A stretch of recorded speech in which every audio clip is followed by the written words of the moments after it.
지구촌 메시지 사무엘하 10장 1절에서 19절 말씀. 겁쟁이, 은혜를 모르는 배은망덕한 겁쟁이가 있고 감사함으로 받는 지혜자가 있습니다. 자, 무비보셋은 다윗의 은혜를 감사함으로 받습니다. 그러나 한우는 9장에 이제 무비보셋이 나오죠. 무비보셋은 사울의 손자죠. 손자 무비보셋은 절름발이었고 모든 것을 잃었습니다. 다윗이 그에게 하나님의 은총을 베풀자 무비보셋은 그것을 감사함으로 받고 다윗의 상에서 같이 음식을 나누는 그 왕족의 권위를 회복하게 됩니다.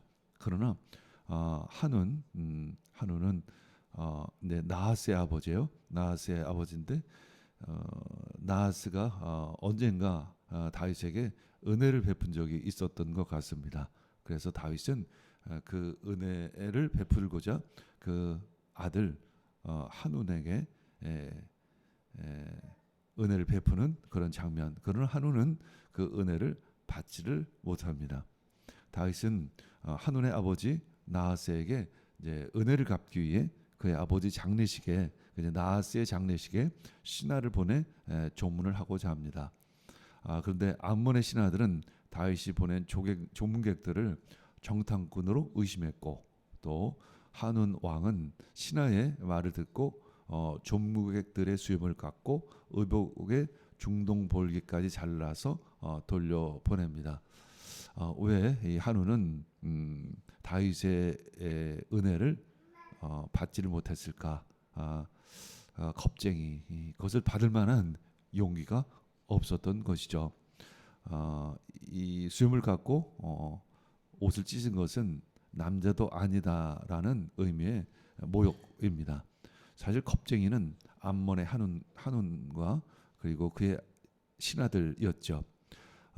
결국 암몬은 자신 없는 싸움을 이스라엘에게 시작을 합니다. 그래서 암몬 군사들은 성문 어귀에 진을 칩니다. 언제든지 도망갈 수 있는 성 안으로 도망갈 수 있는 위치에 있고 이제 암몬은 또 아람 용병들을 사죠. 용병들을 샀는데 그 용병은 들판에 진을 치게 해서 이제 암몬 군사들이 상황이 좋지 않으면 성 안으로 도망하려는 겁쟁이 전술이었습니다. 다윗은 요압을 보내 이제 아람과 싸우게 하고 이제 아비새는 암몬을 치게 합니다. 이제 요압의 군대가 쳐들어오자 아람의 용병들은 모두 달아나 버립니다. 그럴 수밖에 없죠. 안면 정작 전쟁을 앞장서서 치루어야 할 암몬은 겁쟁이처럼 뒤에 진을 치고 있었으니 그 용병이었던 아람 군사들은 모두 달아나 버리는 것은 당연한 일이었겠죠. 이를 본 암몬은 겁쟁이처럼 성 안으로 금세 숨어 들어가 버립니다. 아람 왕 하닷 아셀은 자기가 보낸 이제 용병이 도망한 것을 알고 이제 다시 군대를 모아서 군사령관 소박에게 그 군대를 맡겨 이스라엘을 치게 합니다. 이제 두 번째 전쟁이 시작이 되는 거죠. 이번에는 지난번엔 요압이 앞장섰는데 이번엔 다윗이 직접 전투에 참여해서 소박을 죽이고 대성을 거둡니다. 이에 하닷 에셀은 암몬과의 관계를 완전히 끊고 이제 이스라엘과 화친을 맺게 되죠. 자, 은혜를 모르는 그 암몬은 그 다윗의 은혜를 배신하고 결국 이스라엘 앞에 쇠ing지꼴이 되고 맙니다. 결국 그들은 이제 다윗의 군대에 몰살당하게 되죠. 하나님의 은혜로를 아는 성도가 복 있는 사람입니다. 히브리서 4장 16절 읽겠습니다. 그러므로 우리는 담대하게 은혜의 보좌로 나아갑시다. 그리하여 우리가 자비를 받고 은혜를 입어서 제때 주시는 도움을 받도록 합시다. 아멘. 자, 1절부터 한 절 한 절 읽겠습니다. 그 후에 암몬 자손의 왕이 죽고 그 아들 한운이 대신하여 왕이 되니 다윗이 가로되 내가 나하스의 아들 한운에게 은총을 베풀되 그 베푸는 이유가 그 아비 나하스가 내게 다윗에게 은총을 베푼 것 같이 내가 그 은총을 베풀리라 하고 그 신복들을 명하여 그 아비 죽은 것을 나하스 죽은 것을 문상 조상하라 하니라.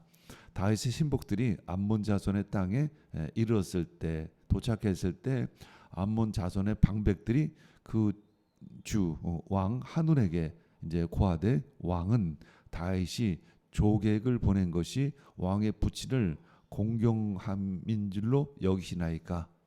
반문하는 거죠.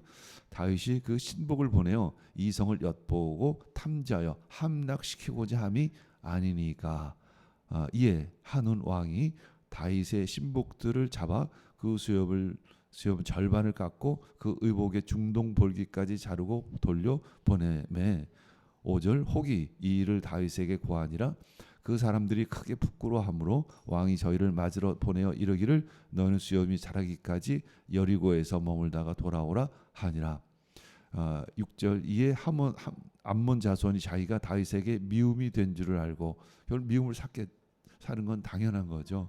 이제 사람을 보내어 벳루홉 아람 사람과 서바 아람 사람의 보명 이망과 마아가 왕과 그 사람 1천과 돕 사람 1만 2천을 고용한지라. 그러니까 아람 사람들 아람 군대를 용병으로 샀다는 것을 의미합니다. 7절 다윗이 듣고 요압과 용사의 온 무리를 보내매 요압을 군사령관으로 보낸 것이죠. 암몬 자손은 나와서 성문 어귀에 진을 쳤고 성에 가까운 곳에 언제든지 도망갈 수 있는 위치에 치고 소바와 룹 아람 사람과 돕과 마아가 사람들은 따로 틀에 있더라. 9절 요압이 앞뒤에 친 적지를 보고 이스라엘의 뺀 자 중에서 또 빼서 아람 사람을 대하여 진을 치고 그 남은 무리는 그 아우 아비새의 수하에 붙여 암몬 자손을 대하여 진을 치게 했습니다. 그러니까 요압은 아람을 상대하고 아비새는 요압의 동생이죠. 암몬을 상대하게 했던 것입니다. 자 11절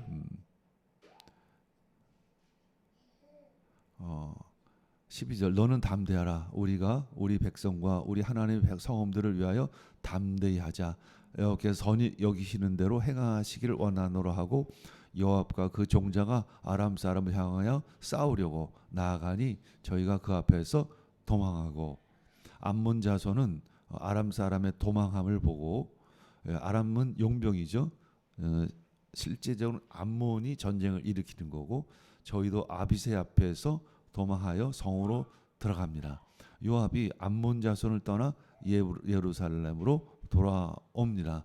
그래서 승리는 승리지만 완전한 승리는 아니었던 거죠. 15절 아람 사람이 자기가 이스라엘 앞에서 패하였음을 보고 다 모임에 하달 에셀은 아람의 왕이죠. 사람을 보내어 강 건너편에 있는 아람 사람을 불러내매 저희가 헬람에 이르니 하닷 에셀의 군사령관 소박이 저를 거느리지라. 17절 혹이 다윗에게 고하며 저가 온 이스라엘을 모으고 전면전을 준비하는 거죠. 그래서 다윗이 직접 전쟁에 나갑니다. 요단을 건너 헬람의 이름에 아람 사람들이 다윗을 향하여 진을 치고 더불어 싸우더니 아람 사람이 이스라엘 앞에서 도망한지라. 다윗이 아람 병거 700승의 사람과 마병 4만을 죽이고 또 그 군대 장관 소박을 집에 거기서 죽으니라. 하닷 에셀에게 속한 왕들이 자기가 이스라엘 앞에서 패함을 보고 이스라엘과 이제 화친을 하고 섬기니 이러므로 아람 사람들이 두려워하여 다시는 암몬 자손을 돕지 아니하니라. 그러니까 암몬 자손은 결국 고립되게 되고 이제 다음 장에서 이제 이스라엘은 이 암몬을 공격하게 됩니다. 이때 어떤 사건이 벌어지죠? 바세바 사건이 벌어지는 거죠. 뭔가 일이 굉장히 잘 되는 상황 속에서 일이 벌어지고 될 것입니다. 자, 사무엘하 10장 4절 읽고 마무리합니다. 이에 한운이 다윗의 시단을 잡아 그들의 수염 절반을 깎고 그들의 의복의 중동 볼기까지 자르고 돌려 보내매. 왜 한운이 다윗의 은총을 받아들이지 못했을까? 일종의 겁이 났습니다. 그 겁쟁이 한운. 그래서 결국 전쟁도 제대로 치르지 못하고 멸절당하게 되는 것이죠. 하나님의 은혜를 용기 있게 믿음으로 받는 여러분이 되기를 축복합니다. 아멘.